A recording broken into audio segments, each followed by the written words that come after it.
Hey guys, welcome back to my channel. Today, as you can tell from the title, is going to be me talking about the books that I've read in quarter 1 of this year. So I have a total of 6 because I found myself in a bit of a slump. Book number 5 really put me in a little bit of a slump, but I'll have you know I'm out of it now because in April, and it's only a couple of weeks in, I've already read like 3 books. So anyway, it's not about the number. Without further ado, because I'm just yapping on and on, let's start with my quarter 1 reading wrap up. What was that? Side note, I have this reading journal that I picked up because I was so fed up of having to read and then put it on my Goodreads straight away and put it on my Fable straight away. And as much as I love having the stats and the fun little things that they have, it's just another app, and I'm really trying to stray away from technology and lowering my screen time. The answer is, I think, a reading journal, and also having the opportunity to practice my penmanship, and I still always write in cursive. I just think this is a little bit more chic having something like this. Anyway, that was a roundabout way to say I will be going through my notes, basically. The first book that I read was in January, and I started the year off with a bang because this was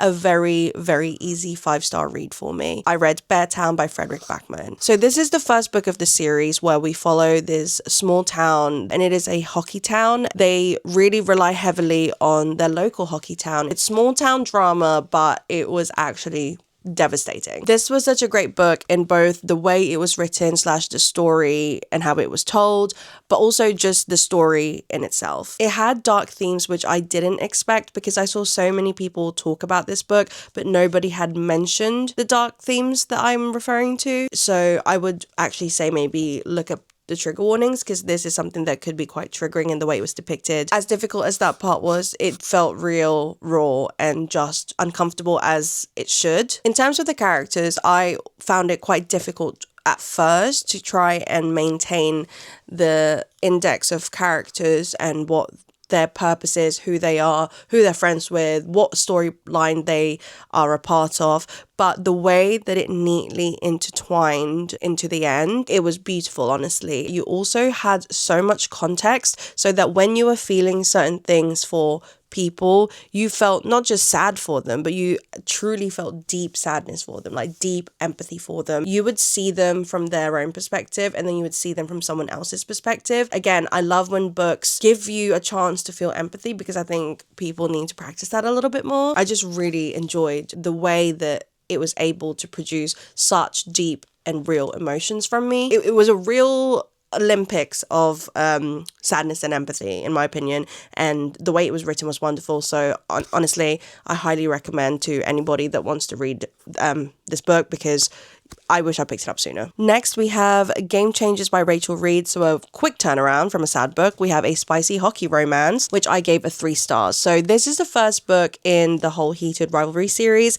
and I really enjoyed Scott and Kip's storyline from the series. So of course I was going to pick this one up. I knew it was going to be spicy, okay? However, dare I say that the spice in the book actually took away from the romance, in the sense of it took up too much space in the book. I felt that we could have built and spoke about the romance aspect of it more, especially because the way Scott's storyline is and how, you know, his braveness in doing what he did. I wanted a little bit more on that, and I would have sacrificed half of the spicy scenes, because when I tell you it felt like there was a spicy scene every other page, I don't think I'm exaggerating. Because I've started reading Heated Rivalry and I feel like it's not that way. There's a lot more into the emotional aspect of it all. So that would be the reason why I gave it a little bit of a low score. I will say though, bonus points, because we are introduced to Shane and Ilya in this book, and that's only a good thing. Third book I read was a collection of short stories called Daddy by Emma Cline.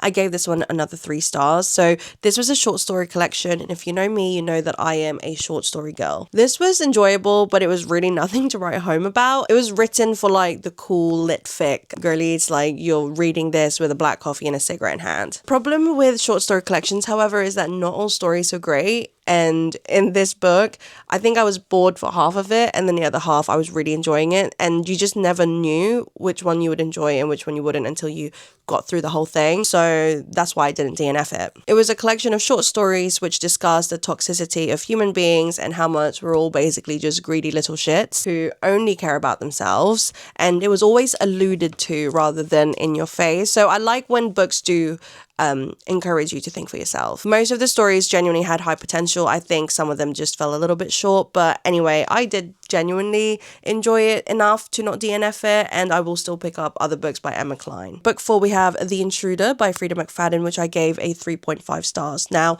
I usually give a Frida McFadden book a 3 stars because, okay, I read these books and I eat them up every single time, but the minute I read the book and I'm done, gone.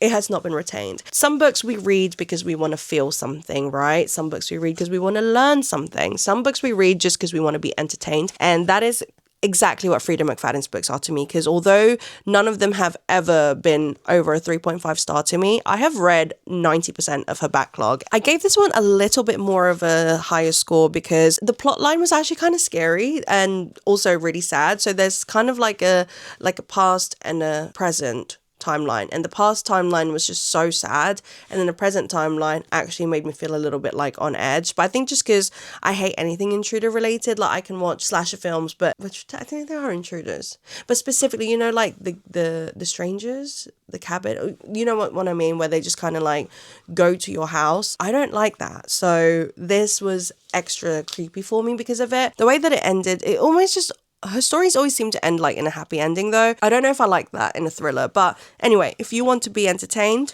then read The Intruder. Book number 5, a book that took me 3 months to read, essentially. I started it in January when I picked it up in Los Angeles, and I didn't finish it until mid-March, and that is LA Woman by Eve Babbitt. I gave that one a 3 star. The reason why LA Woman took me so long to read was because it was almost just an open stream of consciousness, and it was just like you were drinking martinis at the bar, yapping away with your unmedicated ADHD friend because you're looking at her. This almost reads like a memoir, and I'm sure that this is based on kind of Eve's own experience growing up in Hollywood. So just for that, it really scratched an itch for my girl crush on 60s and 70s in Los Angeles and Hollywood. So it was very atmospheric and enjoyable in that sense. However, if you're reading it just for like, you want to be entertained, I was just really confused for the most part because it would just jump from different stories, and it's coming from the perspective of a younger character and an older character. But ultimately, the ending is what did it for me, because our younger character kind of came to, it was like a coming of age almost.